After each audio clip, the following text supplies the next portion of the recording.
होना, लेकिन प्रेम कैसा होना चाहिए? निष्काम। इनाई कि मैं भागवत कथा करा रहा हूं, जौन बा गोरखपुर में हमारे 2 मंजिला मकान बन जा, नहीं वह हमारे बेटवा के नौकरी लगी जा, नहीं। देखिए भगवान के चरणों से प्रेम होना, लेकिन प्रेम कैसा हो? निष्काम। देखिए अच्छी बात बता दूं, अगर हमारे गांव में काली माई के मंदिर है माता जी, तो वहां पे जाकर के पूजा करना हमारा धर्म है।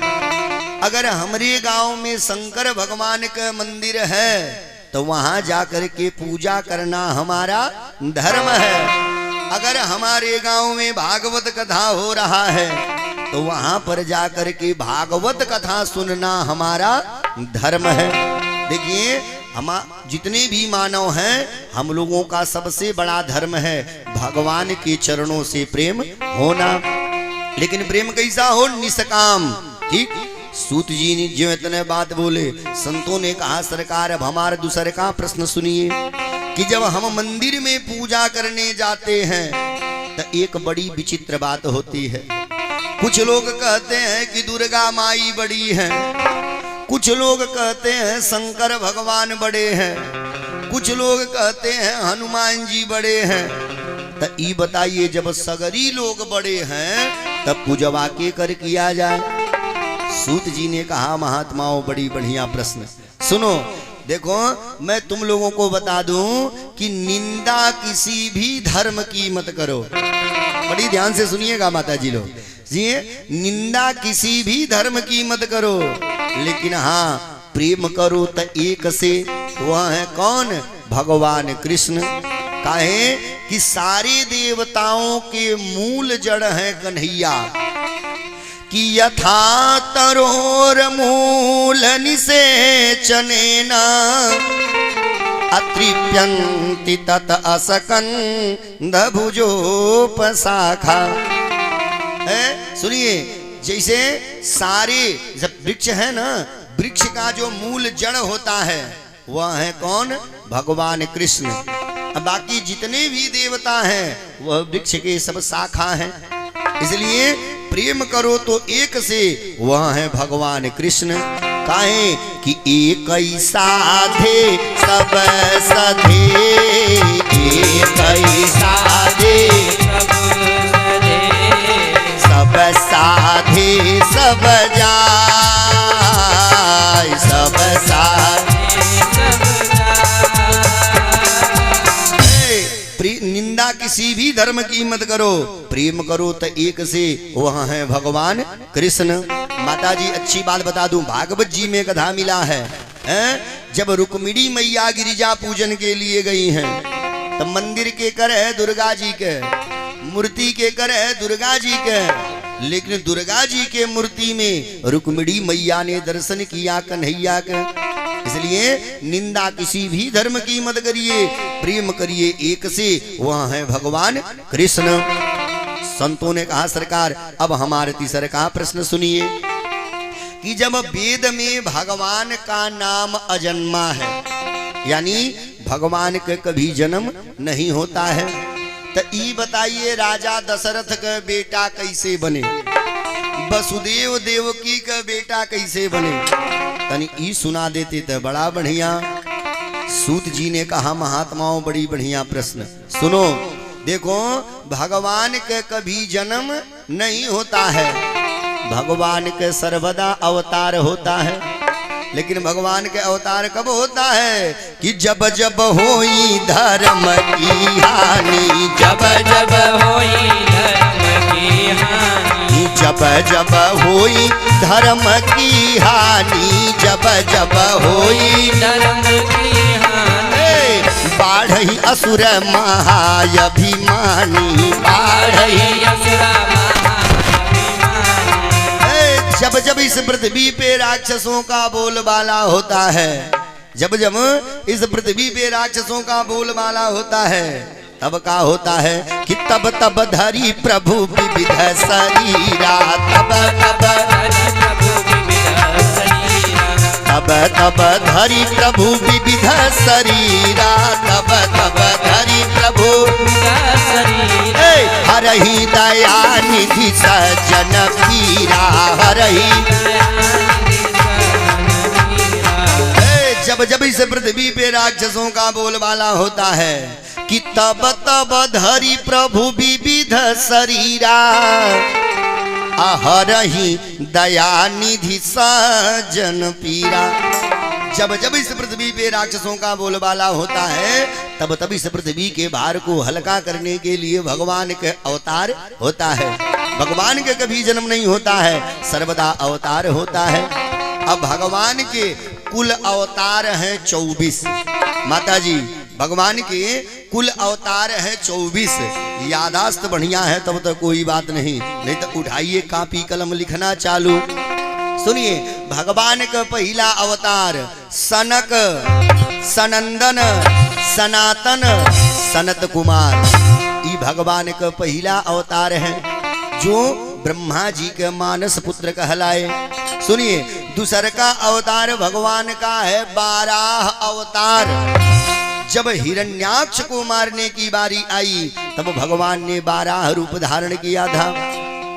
तीसरा अवतार भगवान का है संत नारद अवतार। चौथा अवतार भगवान का है नर और नारायण अवतार। पांचवा अवतार भगवान का है कपिल देव अवतार। छठवा अवतार भगवान का है दत्तात्रेय अवतार। सतमा अवतार भगवान का है यज्ञ अवतार। आठवां अवतार भगवान का है ऋषभदेव अवतार। नौवां अवतार भगवान का है पृथु अवतार। 10वां अवतार भगवान का है मत्स्य अवतार, जहां भगवान मछली बने हैं। सुनिए, 11वां अवतार भगवान का है कच्छप अवतार, जहां भगवान कछुआ बने हैं।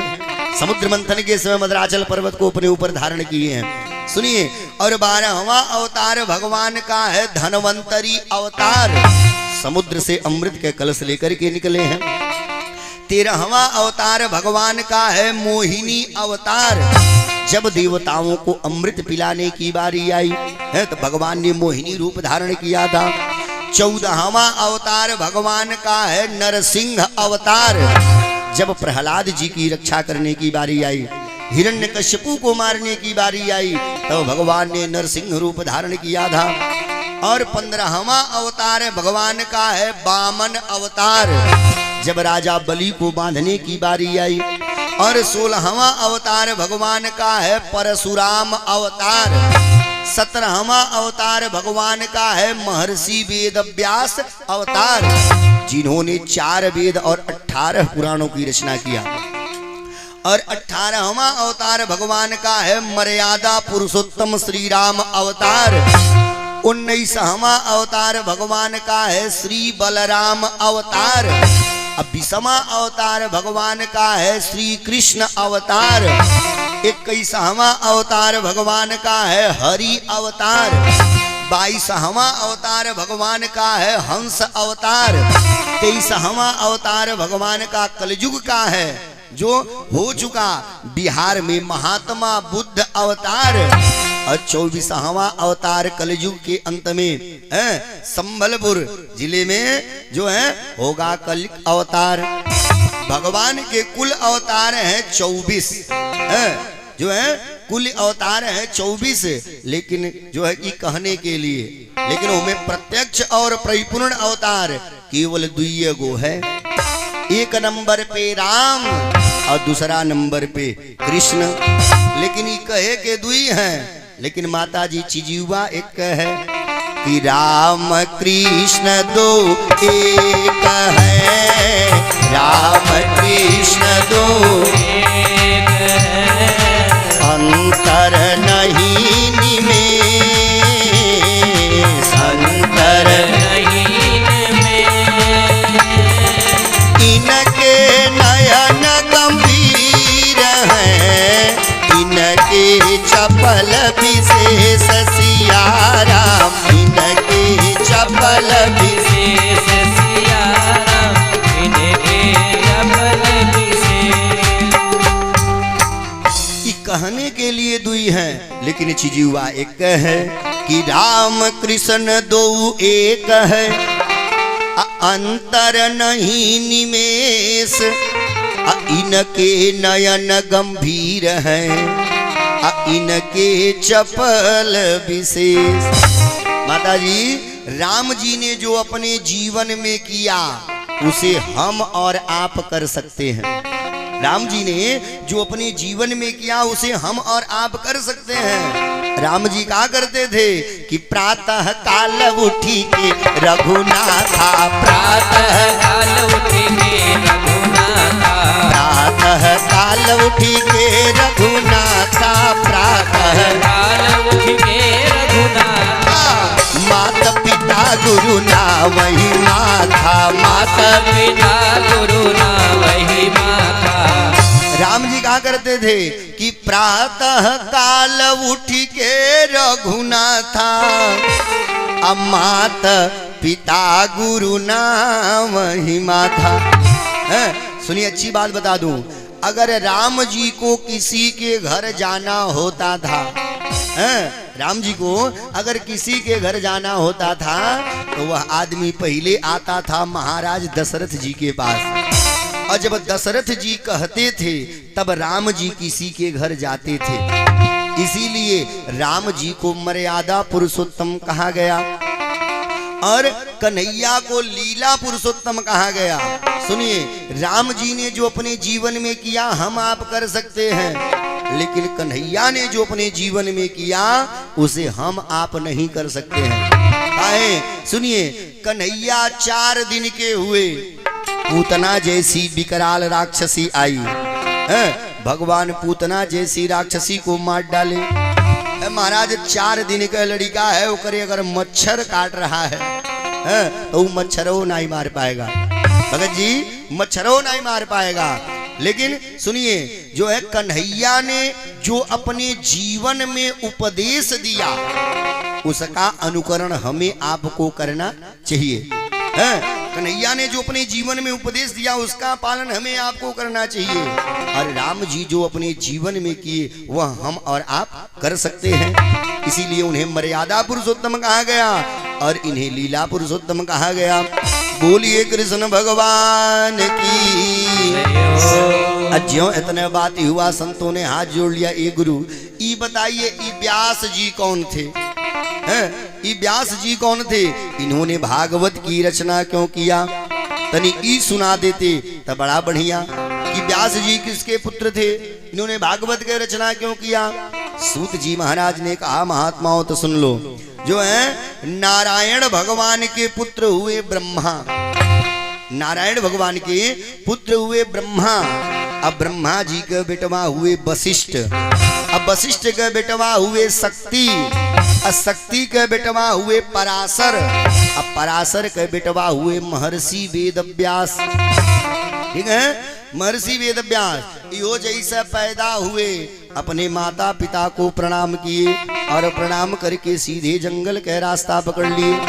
सीधे गए कहाँ? यही उत्तराखंड बद्रीनाथ धाम, यही गए बद्रीनाथ धाम। और वहीं बद्रीनाथ धाम से पहले एक जगह है जिसका नाम सौम्य परास, कल की कथा में मैंने सुना है आपको। वहीं आपन कुटिया बना के रहने लगे।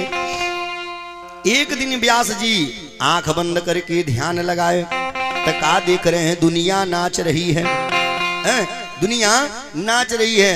व्यास जी ने मन में विचार किया है, ले आओ किसी ग्रंथ की रचना कर दूं जिसको पढ़ करके जो है दुनिया का जो माहौल है